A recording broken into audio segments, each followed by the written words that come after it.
It was a sunny afternoon in New York City, the kind of day when the hustle of the streets felt like background noise to the real chaos in Emily Parker's life. At 25, Emily was trying to make a name for herself as an artist in the concrete jungle. But her journey to get there had been anything but simple. Growing up, Emily thought she had it all. Her father, Thomas Parker, was a high-powered businessman with a heart of gold. They lived in a sprawling mansion on the Upper East Side, and Emily spent hours in the garden painting while her dad cheered her on. "You've got a real talent, Em," he would say, ruffling her hair with a smile. "One day, you'll have your own gallery." Those were simpler times, before her world shifted in a way she could have never imagined. It all started when Vanessa came into their lives. Vanessa was a struggling actress with big dreams and even bigger hair. She swooped in, captivating Emily's father with her charm and dazzling smile. "Thomas, darling, you simply must come to my show tonight," she'd say, batting her eyelashes. Before long, they were married in what felt like a whirlwind romance straight out of a cliché movie. Emily, only 8 at the time, could sense something off about it all, even if she couldn't put her finger on it. Then came Victor, her new stepfather, a smooth-talking businessman who always seemed to be hiding something behind his polished exterior. From the moment they met, Emily's instincts told her something wasn't right. "Emily, sweetie, come give your new daddy a hug," he'd say with his arms wide open. She cringed at the thought, preferring to hug the cactus instead. As the months passed, life began to unravel. Her father, once so full of life, started getting sick. At first, it was little things, headaches, dizzy spells, but his condition steadily worsened.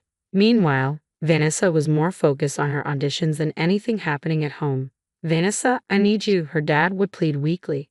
"Oh, Thomas, you know how important this role is to me," Vanessa would reply, not even bothering to look up from her script.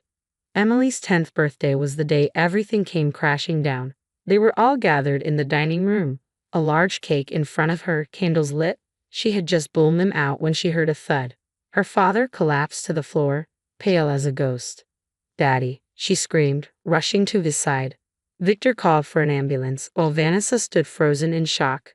As they wheeled her father away, Emily caught a glimpse of something unsettling, Victor smirking. That was when Emily knew something was terribly wrong, but it was only the beginning of the nightmare. 2 years passed. Emily was now 12, but the years had aged her far beyond her actual age. The once grand mansion felt like a prison, and she learned to tiptoe through life, listening at doors, watching, waiting. One night, she overheard an argument between Victor and her mother, their voices muffled through the crack of the study door. "Are you insane? We can't keep this up forever," Vanessa hissed. "Relax, darling. Everything's going according to plan," Victor replied smoothly. "But the doctors are getting suspicious. What if they figure it out?" "They won't. The poison is untraceable, and your dear husband doesn't have much time left." Emily's blood turned to ice. Poison? A plan? Her head spun as she tried to make sense of it. "And what about Emily?" Vanessa asked. "Leave the brat to me. Once Thomas is gone, we'll ship her off somewhere. Military school, perhaps." Panic gripped her, and she fled, barely making it back to her room before footsteps echoed up the stairs. The next morning, she tried to tell her dad. "Daddy, I heard something last night about Victor and Mom." But before she could finish, Victor strolled in. "Oh, Emily, not this again," he said smoothly. "Thomas, the poor girl has been having such terrible nightmares. Perhaps we should consider therapy." Her father looked at her with pity. "Is that true, sweetie? Are you having bad dreams?" Emily wanted to scream, to tell her father everything, but the words got stuck in her throat. Victor's cold eyes locked onto hers, a silent threat. From that day on, it was like living in a nightmare she couldn't escape. Every time she tried to speak up, Victor was there, twisting her words, making her seem unhinged. "Did you hear that, Vanessa? Now she thinks we're poisoning her food." Victor would laugh, casting a sideways glance at Emily. Such an active imagination. Her father's health continued to decline, and the doctors were baffled. Test after test, they found nothing. But Emily knew the truth. She just couldn't prove it. Then came the day I had been dreading. I awoke to the sound of my mother's wails echoing through the house. My dad was gone. The funeral passed in a blur of black suits and hollow words. People patted my head, whispered how brave I was, how strong. But I wasn't brave. I was a coward. I had failed to save him. A week later, we gathered for the reading of the will. I sat there, my stomach in knots as the lawyer's monotone voice droned on. And then, like a hammer to the chest, I heard it. To my beloved wife Vanessa and her husband Victor, I leave the entirety of my estate. I blinked, stunned. He had left everything to them. Not a penny for me. It felt like a final betrayal from beyond the grave. That night, I couldn't hold back any longer. I confronted my mother. How could you let this happen? Don't you see what Victor's done? Oh, Emily, enough with these wild accusations. Victor has been nothing but good to us. Good? I spat. He killed Dad, and you helped him. The slap came out of nowhere. My cheeks stung with the force of it. She had never hit me before. Her voice was sharp, cutting through the silence. I've had enough of your lies, you ungrateful little brat. Do you know what I've sacrificed for you? Sacrificed? I shouted. You've done nothing but chase your stupid dreams while Dad was dying. Her eyes turned cold. Well, you won't have to worry about my stupid dreams anymore. I've made arrangements. You're leaving tomorrow. Leaving? What are you talking about? My voice cracked. There's a lovely orphanage upstate. They've agreed to take you in. I stood frozen, disbelief washing over me. You're sending me away? Your own daughter? It's for the best, Emily. Victor and we need to focus on our careers now. We can't have you spreading these vicious rumors. She turned to leave, but something inside me snapped. You'll regret this, I hissed, my voice trembling with fury. Both of you. I swear I'll make you pay for what you've done. She paused at the door, not bothering to turn around. Goodbye, Emily. As I lay in bed that night, tears streaming down my face, I made a vow. I would survive this. I would grow stronger. And one day, I'd come back to show them exactly what happens when you mess with Emily Parker. 6 years in that orphanage felt like a lifetime. On my 18th birthday, I walked out the gates with nothing but a backpack and a fire burning in my gut. New York City was waiting, and I was ready to take it on. Good luck out there, Emily. Mrs. Thompson, the old caretaker, called after me. Remember, you can always come back if things get tough. I didn't even glance back. Thanks, but I'm never coming back. This place is history. The first few months were brutal. I bounced between shelters, took any odd job I could find. Waiting tables, walking dogs, even cleaning toilets, just to keep a roof over my head. One day, I was sketching in Central Park, my stomach growling, when a girl plopped down next to me. Wow, that's really good. You an artist? She asked, her smile warm and friendly. I looked up, cautious, trying to be. Why? She grinned, extending her hand. I'm Sarah, law student and art enthusiast. You look like you could use a friend. That was the day things started to change. Sarah became my first real friend. She'd bring me leftover food from her campus cafeteria and let me crash on her couch when I had nowhere to go. Emily, you've got serious talent, she said one day, flipping through my sketches. You should try selling these. So I did. I set up a small stand in the park and started selling my art to tourists. It wasn't much, but it was a start. Then came the day that changed everything. I was doodling in a coffee shop when a man sat down across from me, eyeing my work. You've got a good eye for detail. Ever thought about journalism? He asked, sliding a business card across the table. I snorted. Yeah, right, I'm just a starving artist. Jake Morrison, he said, editor at the Daily Chronicle. We could use someone with your observational skills. Interested in an internship? That internship opened up a whole new world. I discovered I had a knack for digging up stories, for piecing together details others overlooked. Suddenly, I had a new plan, a plan for revenge. Emily, you're becoming obsessed, Sarah warned one night, watching me pore over old newspaper clippings.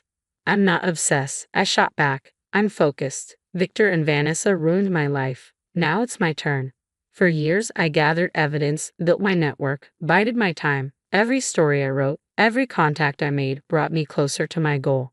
And then, finally, a breakthrough. A tip about a massive corporate fraud scheme. As I dug deeper, one name kept surfacing. Victor Reeves. Holy hell, Emily, Jake said, looking over my notes. This could bring down half of Wall Street. You sure you want to pursue this? I nodded, my heart racing. I've never been more sure of anything in my life. But as the pieces began falling into place, doubt crept in. I was building a career. As I sat in my tiny apartment, my eyes flicked between the mountain of evidence on my desk and the blinking cursor on my screen. The story was ready, the facts laid out. just one click away from launching my expose.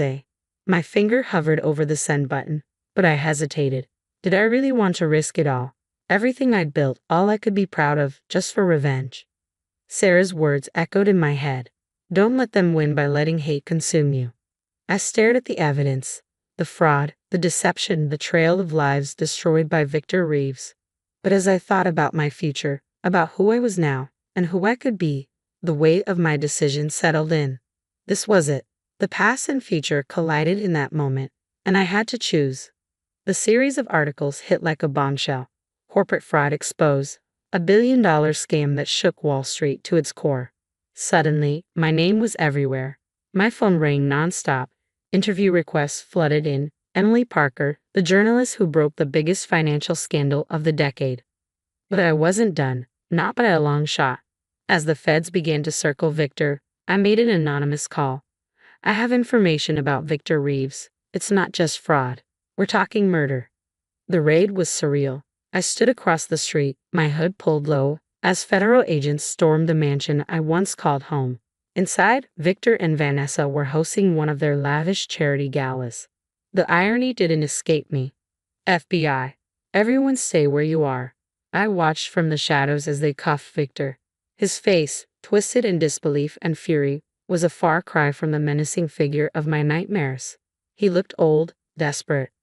This is ridiculous. Do you know who I am? I'll have your badges for this.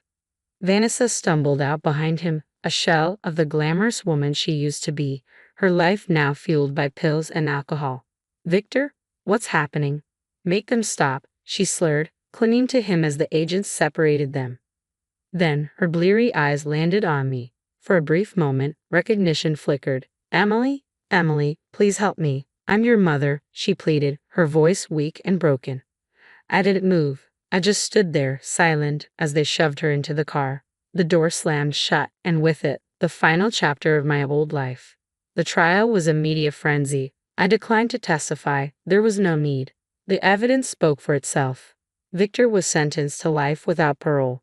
Vanessa 20 years for being his accomplice. After the sentencing, Sarah found me at Dad's grave. You okay? She asked quietly. I nodded, tracing the letters of my father's name etched into the stone.